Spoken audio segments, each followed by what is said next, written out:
Man, joining us right now on the show, we get an opportunity to talk to Dave Merritt, the Kansas City Chiefs defensive back coach, Raleigh native. How you doing, Dave? Welcome to the show. Man, I'm doing great. How are you guys, man? Man, we Good doing morning. absolutely thank fantastic. you so First much. of all, I want to start by saying congratulations. Yes. Well done. Appreciate it. Well done. Appreciate it, And fellas. you guys have put together some tremendous talent on that defensive backfield. But overall, just give me a little insight on the team. What you guys? I know you got busy plans all week, but you've done this before, so it's pretty easy. Give us a little insight on what you guys got going on starting this week. Well, I tell you what, it's never easy. I appreciate you saying it's pretty easy, but boy, I tell you, it was a hard-fought victory for us this past week. Cincinnati's a heck of a team, and we have so many young guys, man, and in the backfield alone, the defensive backfield. You look out there, you have 3 rookie corners, 2 at the corner spot, 1 at the nickel spot, 1 at the safety spot, and that's 4 total, and all 4 of them were draft picks. And so, we were going to ask you about that, too. We're going to ask you about that in a few minutes. Yeah, exactly. Yeah, it's preparation this week is going to be tremendous. One of the things I try to tell these young guys is that, it's a faceless opponent every time you go out there. I understand you guys read Twitter, you guys read sports pages or whatever it may be, but you have to understand your technique is going to take over, and it doesn't matter who's in front of you. Just play with the technique, and you may have a chance to be successful. So it's going to be a great week of preparation. The players have been off the last 2-3 days. They come in tomorrow, and we start up. Andy Reid is big on making sure the guys get healthy and so they can get some rest, and it's just going to be a tremendous preparation. We leave on Sunday for Phoenix. Wow. Man, we so excited, Dave. And again, thank you so much, man. Thank you so much. You and I was going back a lot, trying to get you on. I know you got stuff going. But, man, we're talking to David Merritt, who's defensive back coach for the Kansas City Chiefs, rocking for Raleigh-Durham, and, of course, Millbrook High School and NC State, Super Bowl winner. Yeah. And he's rocking with us right here in the Sports Shop. Dave, as a coach, though, I was shocked when I heard how young those kids were, and I call them kids, but that you coach. But I was also impressed that a couple of them represent the HBCUs, man. So the kid from Fayetteville State, talk about, because everybody said he was going to be that dude, but man, both of those kids, one went to Howard initially, then the cousin from Fayetteville State. Talk about those 2 guys. Joshua Williams is a young man we drafted in the 4th round. I interviewed him last year at the Combine, and I was just so impressed with how he came off in his interview one-on-one, and I immediately wrote down, this is the type of kid you want. He's looking up, he's 6'3 and a half, whatever it may be, long arms, and then you throw on his tape. And you're sitting here saying, wait a minute now, how did this guy get there? Well, I have a good friend by the name of David Bowser. Dave Bowser is the athletic director at St. Augustine right now. Okay. I called Dave Bowser, who was at Fayetteville State, and I said, Dave, tell me about this guy. And Dave, of course, said, Coach, I'm not going to lie to you. He said, I don't know how we got him at Fayetteville State, but he's the type of kid you want in your program. Now, again, Dave and I played together at NC State, so I trust his word. Well, watched some film, didn't have a lot of film on him, but I saw enough to say, you know what, I can work with this. And if we just give our HBCU young men an opportunity to just get them in the building and work with them and believe in them, then you never know what you may have there. And so I went back and I talked to my GM, talked to the head coach, Andy Reid, and I said, look, this kid right here is what we need on the outside to face some of these big, tall receivers that are 6'5", 6'4". Wow. Joshua Williams sitting there at 6'3", that's what you need, that type of kid. Well, Britt Veach said, let's go get him. So all of a sudden, the 4th round was starting the next day.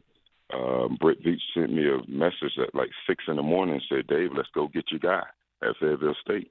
And next thing you know, we were calling Joshua Williams' name, and I'm just so happy for him. Man. Wow. Yeah, and the other kid, Brian Cook, is another young man who came from Howard and transferred to Cincinnati. Brian Cook is another guy that I sit here and I looked at this guy and I said, you know what? Here's a safety that has instincts. This guy, although he started at Howard University, this guy has something in him that he has just been climbing and crawling and fighting his entire life. And so for him to move from, Howard to Cincinnati, that showed me something right there. And once you put on his film, you can see some of the intangibles that you need as a safety. So that's another HBCU kid that I wanted to get, and we drafted him in the second round. So it's been great, man. Man, kudos to you guys, man. Wow. Outstanding. Man, we're talking with Dave Merritt, defensive back coach for the Kansas City Chiefs, Super Bowl bound Kansas City Chiefs. Talking about what you guys – so, I mean, now that story you just told was something we alluded to earlier on this show. We've talked about it often, and we always talk about, the gyms and just the wonderful talent that are at HBCUs and HBCU campuses. But to hear it from someone who's responsible for talent acquisition, if you would, and just talking about how you find it and where you find it, I think speaks volumes. I appreciate you saying that. Yes. Because a lot of people probably want to try to do it, but they don't know. They're like, well, how did Dave do it? And you tell them just how you did it, just interviewing them, talking to them. Sometimes that's all it takes.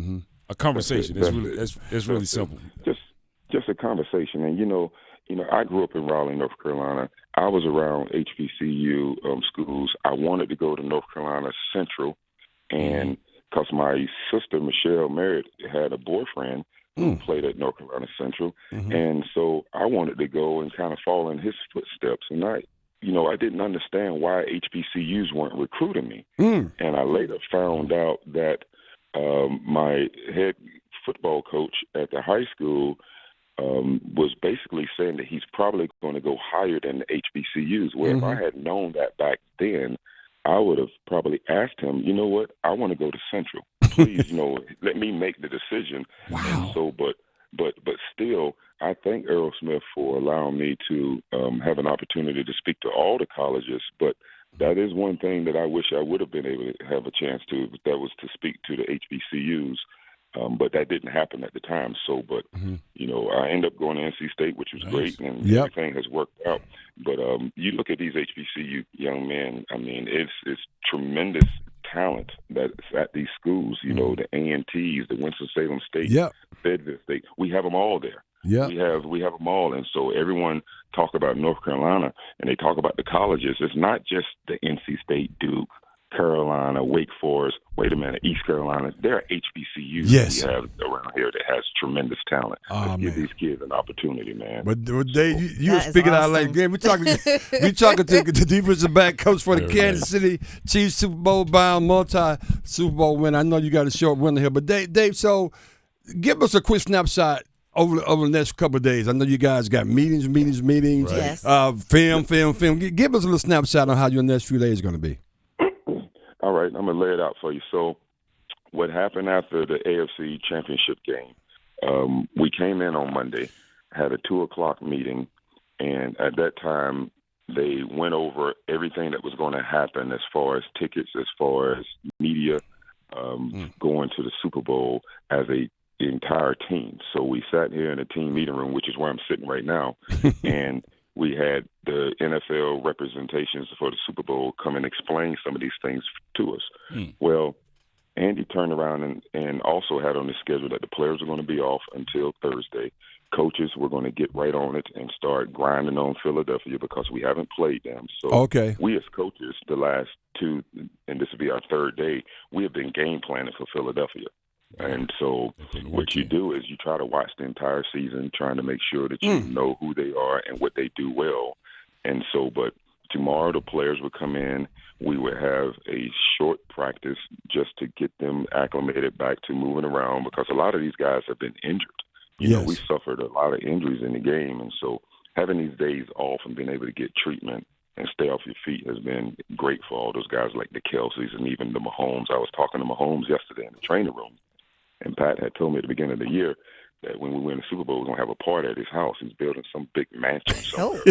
And all of a sudden, it's not going to be due. It's not going to be done by the end of the month. He was upset. I said, Pat, don't worry about it. We're going to have it in the spring, and that's going to be motive for the guys to come back for OTA. There you go. That's right. That's good. That flyer out to invite the team to your house for a party in the spring. You're going to have the entire team back here in Kansas City going through OTA. So we're going to practice Thursday, Friday, Saturday, and it's going to be practices that we would normally have during the week. And then Saturday is a short practice, but still, what we'll do after Saturday, we're going to all go home and pack.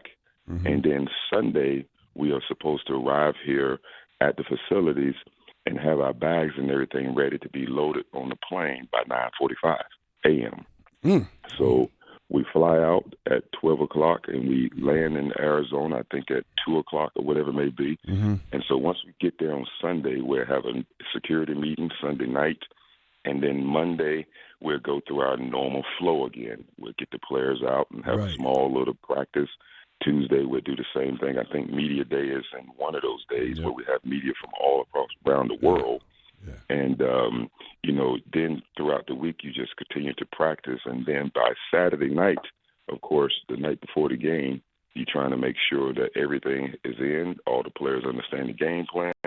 And then Sunday, you go out there and you're looking forward to a fantastic game. Wow. We're talking. That's how the week is going to be. Oh, man, thank you. That's a great layout there, man. Oh, my God. That is so exciting. Real quickly, We're excited. We're talking to Coach Dave Merritt with the Kansas City Chiefs, defensive back. Coach, we got one question to ask you. That was a great caveat when you talked about Mahomes. We talk about here all the time how special he is. But tell us a little bit more from your standpoint, of how special he really is. We saw a lot the other night. Yeah, this young man is, first of all, if anyone knows the history of Pat Mahomes, his dad played in the major leagues baseball as a pitcher for, I guess more than 12, maybe even close to 15 years. So this young man is coming from a pedigree of, professional sports. And so he's been around it. It's never too big for him. He's been around, all the star players, and so his eyes doesn't get big when it's a big game. This kid has been around all this stuff. This young man, he's not a kid. This young man has been around, major sports all of his life. Pat Mahomes is the same guy before he signed his $500 million contract. All right? He hasn't changed. He's a competitor. The money doesn't faze him. He just wants to win. Now, during the week, there's some things that our quarterbacks do, which I'm jealous. They go over and they play kickball, dodgeball, and that's every Friday. They're doing something that is just hilarious. And the entire team, this is pre-practice. The entire team is looking at them because special teams is going on down at one end. Pat and about 7 other guys are over there playing kickball and making up all kinds of crazy games. Red Rover. I don't know what they're playing. Nice. They're doing everything. I mean, It is so fun to be around this young man because his energy is infectious. I mean, it just rubs off on everyone. And so to see him go out and to complete the game with his bum ankle, all right, versus Jacksonville, that right there gave the defense, hope and say, you know what, when we go in the Cincinnati game, we know our leader is still wounded. Let's make sure we put this game on our back. And so Pat was not going to be able to go out and do the things that Pat normally would do as far as running around and escaping pressures, but Pat still has the arm. And so, but this kid is such a competitor, young man, I'm sorry, is such a competitor. So just fun to be around, just so much fun to be around, and love his mom, love his wife, although she got on Twitter the other day and said something about Eli Apple about Cancun. I'm like, oh, wait a minute. Just slow that down. After we win the Super Bowl. There you go. Right. Stay humble. Stay humble. So, but that's it. But Pat is great. Great young Well, man. Speaking of the great, you're great and great giving us your time, man. It's an honor, David. I appreciate you. We appreciate you. Rod is on, man. And Mac, that's special, huh? Man, that's pretty good, man. Actually, you walking through this entire schedule is great. Hearing the story of Patrick Mahomes is great. But more importantly, hearing you talk about and laying out the blueprint for how you recruit and how you find talent at HBCUs is special, and I appreciate you for doing it. Yeah. And you continue to spread the word to all your colleagues because they can learn from you because you're in the Super Bowl. So they may try to figure that out too. They need to pull his blueprint for sure. Amen. And the thing is that, if I can say this, it's great being in the position and having the platform that God has put me on because right now My thing is this: it's not about me. Transfer it to the next generation. You know, this would be my multiple trip to the Super Bowl, but to be able to see other people enjoy and have the excitement and the tears of joy after we won the AFC Championship game, that's what I love, that God has allowed my eyes to see these things and my family. So we are so blessed, and if God doesn't do anything else, he's done enough for the Merritts. But Come on. be able to have an opportunity to see these coaches that have never been here before, see players like Carlos Dunlap, who's played over 12 years, over 200 games, and to see him crying out there because he's making it to his first Super Bowl. I mean, that's what it's about.